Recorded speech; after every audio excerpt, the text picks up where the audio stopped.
श्योपुर जिले से रोजगार के लिए सहरिया आदिवासी परिवारों के कथित पलायन का मुद्दा विधानसभा में गूंजा। पंचायत एवं ग्रामीण विकास मंत्री द्वारा पलायन से इनकार और एमजीएनआरजीए के तहत रोजगार उपलब्ध होने के दावे के बाद विजयपुर विधायक मुकेश मल्होत्रा ने सदन में खड़े होकर सरकार के जवाब पर असहमति जताई। उन्होंने कहा कि जमीनी हकीकत इससे अलग है और सहरिया जनजाति की बड़ी आबादी आज भी रोजगार की तलाश में अन्य राज्यों की ओर पलायन करने को मजबूर है। चलिए कृपया बैठिए। मुकेश मल्होत्रा जी। मेरा प्रश्न क्रमांक 14 पटल पर रख दिया गया है। तो मुकेश जी पूरक प्रश्न करें।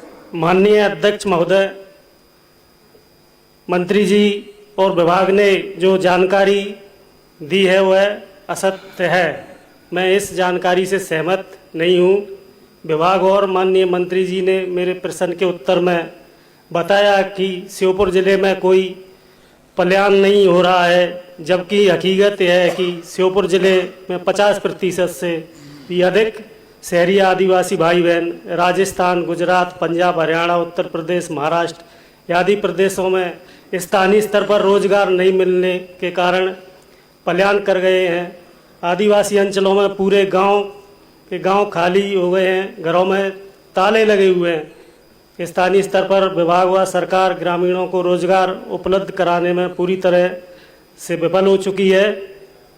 माननीय अध्यक्ष महोदय, मंत्री जी व विभाग ने उत्तर दिया है कि महात्मा गांधी रोजगार गारंटी योजना से एक परिवार के एक व्यक्ति को 100 दिन का रोजगार देने का प्रावधान है और वनाधिकार पट्टेधारियों को 50 दिवस का अतिरिक्त रोजगार देने का प्रावधान है। यह सिर्फ कागजों तक ही सीमित है। किसी भी वर्ग के मजदूर को ग्राम पंचायत स्तर पर रोजगार नहीं मिल रहा है। इसकी पुष्टि कई समाचार पत्रों ने भी की है, जिसकी प्रति भी मेरे पास मौजूद है, जिसमें लोग पलायन कर रहे हैं, आज भी गांव खाली पड़े हैं।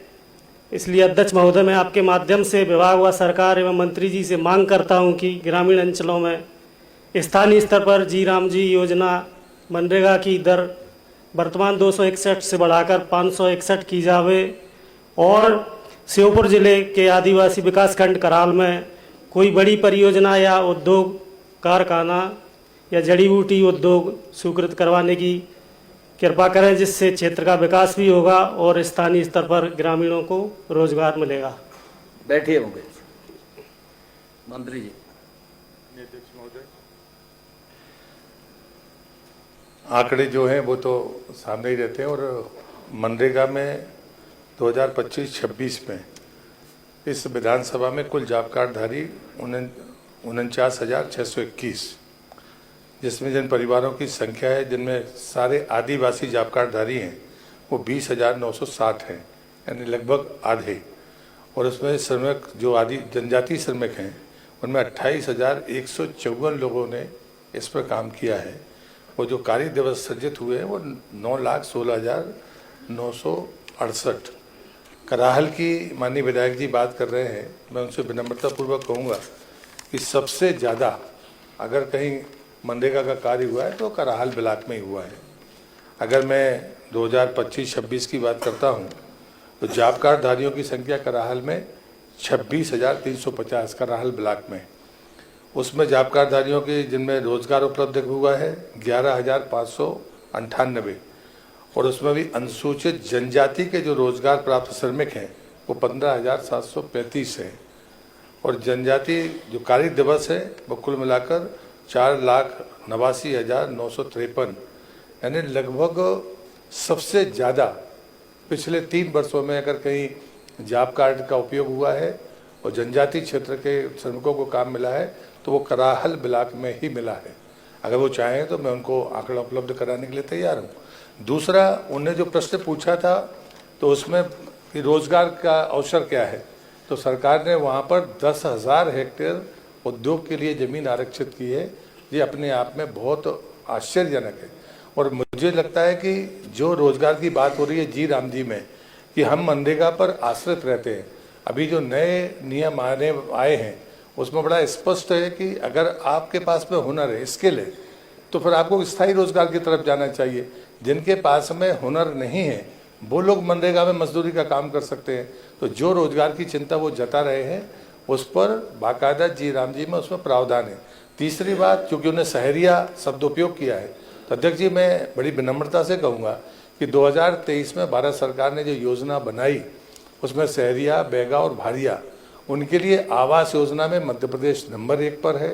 रोड में भी बाकी जगह 500 का नियम है, जनजातीय क्षेत्रों में 250 का नियम है, लेकिन जहाँ तक सवाल नक्सलवादी क्षेत्रों का है या शहरिया, भारिया और बैगा अति पिछड़ी जनजातियों की अगर आबादी है तो उनको 100 की जनसंख्या में भी सड़कें जुड़ रही हैं और हम उसमें भी देश में नंबर 1 पर है। इसलिए मुझे लगता है कि शहरी इनमें भी एक और मैं सूचना देना चाहता हूँ कि पहले जनजातीय विभाग ने जो हमको सूचना दी थी वो 16 ही जिले थे, लेकिन बाद में जितने जिले बढ़े उन सबको भी उसमें जोड़ा गया है। अगर कोई ऐसा स्थान रह जाता है तो ध्यान में, हालांकि मुझे लगता है जितनी ही बारीकी से हम लोगों ने सर्वेक्षण करके जो सूचना आई है उन जिलों को उसमें जोड़ा है ताकि अति पिछड़ी जनजातियों को उसका लाभ मिल सके। और इसलिए रोजगार के लिए जो स्कीम्स चलती है उसमें इन जनजातियों के लिए प्राथमिकता है, ट्रेनिंग के प्रावधान भी है।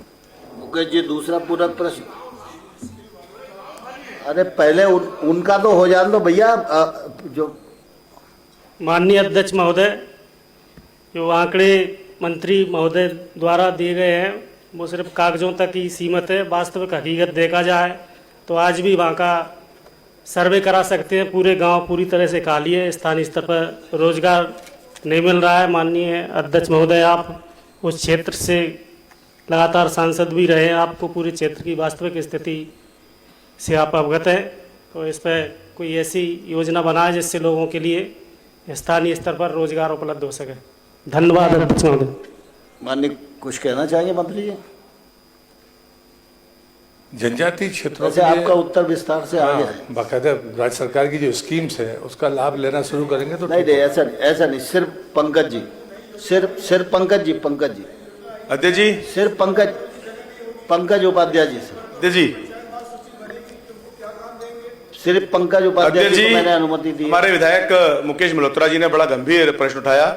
माननीय मंत्री जी ने जवाब दिया कि यहाँ पर कोई भी विस्थापन नहीं हो रहा और चूंकि मुझसे लगी हुई विधानसभा है, जौरा और विजयपुर का बहुत बड़ा क्षेत्र आपस में जुड़ा हुआ है और मैं यहाँ विश्वास से कह रहा हूँ मंत्री जी, आपने जो जवाब दिया है वह सत्य है। हमारे यहाँ गांव के गांव खाली हो रहे हैं, आधे गांव के मकानों में दरवाजों ताले लगे हुए हैं, बेरोजगार घूम रहे हैं आदिवासी लोग वहाँ पर, उन्हें रोजगार की बहुत कमी है। तो मेरा आपसे अनुरोध है, निवेदन है, ये राजनीतिक विषय नहीं है, मैं राजनीति की बात नहीं कर रहा, ये एक बहुत बड़ा मानवता का विषय है और गंभीर विषय है कि आपने यहाँ पे पंकज जी, प्रश्न क्या है? प्रश्न क्या है? ये है कि यहाँ पर प्रश्न काल में भाषण नहीं, प्रश्न बताओ क्या है। मैं भाषण दे रहा हूँ अध्यक्ष जी, ये जो जवाब दिया है वहां पर पलायन हो रहा है। पलायन अगर अब वो मना कर दिया, उन्हें हो ही नहीं रहा पलायन, तो अगर हो रहा है तो कब रुकेगा और उसके लिए आप क्या कर रहे हैं? माननीय मंत्री। माननीय अध्यक्ष जी, कुछ जिले हैं जो सीमावर्ती जिले होते हैं। मैं बालाघाट का सांसद रहा हूँ, एक बार ये बात आई थी, हम पलायन मानते किसको? जो लोग स्वेच्छा से रोजगार के लिए जाएं, आप उससे अगर यहाँ रोजगार नहीं है तो फिर ये पलायन माना जाएगा। और इसलिए मुझे लगता है कि कोई जॉब कार्डधारी ने कहा हो, जब मैंने पिछली बार भी सदन में ये बात बड़ी विनम्रता से कही थी कि जॉब कार्ड वाला कहे कि मुझे रोजगार नहीं मिला, नहीं, मेरी बात तो पूरी होने दो।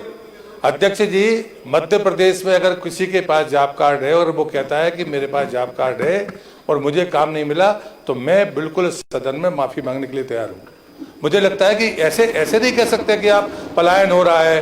पलायन की परिभाषा क्या है? सीमावर्ती जिलों में लोग दूसरे जिले में काम करने के लिए अपनी मर्जी से जाते हैं, यहाँ पर अगर काम नहीं मिल रहा और जा रहे हैं तो ये पलायन है, मैं इसको पलायन स्वीकार करूंगा।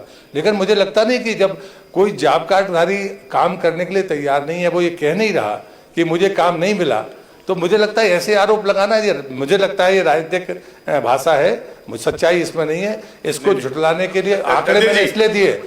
और जो मनरेगा का काम होता है यहाँ से बैठकर नहीं होता, सरपंच ही करते हैं, आपके बीच के ही लोग होते हैं जो ये काम करते हैं। अध्यक्ष जी, इन्होंने पूरी परिभाषा ही बदल दी। अध्यक्ष जी, प्रश्नकाल समाप्त हुआ। प्रश्नकाल समाप्त हुआ। शून्यकाल की सूचनाएं। श्री अभय मिश्रा जी, श्री यादवेंद्र सिंह जी, श्री हेमंत कटारे जी, डॉक्टर सीता शरण जी, डॉक्टर राजेंद्र कुमार सिंह जी, विपिन जैन जी, राजेंद्र भारती जी, इंजीनियर प्रदीप लारिया जी, राजेश शुक्ला जी, शैलेंद्र कुमार जैन जी, प्रताप ग्रेवाल जी, श्री महेश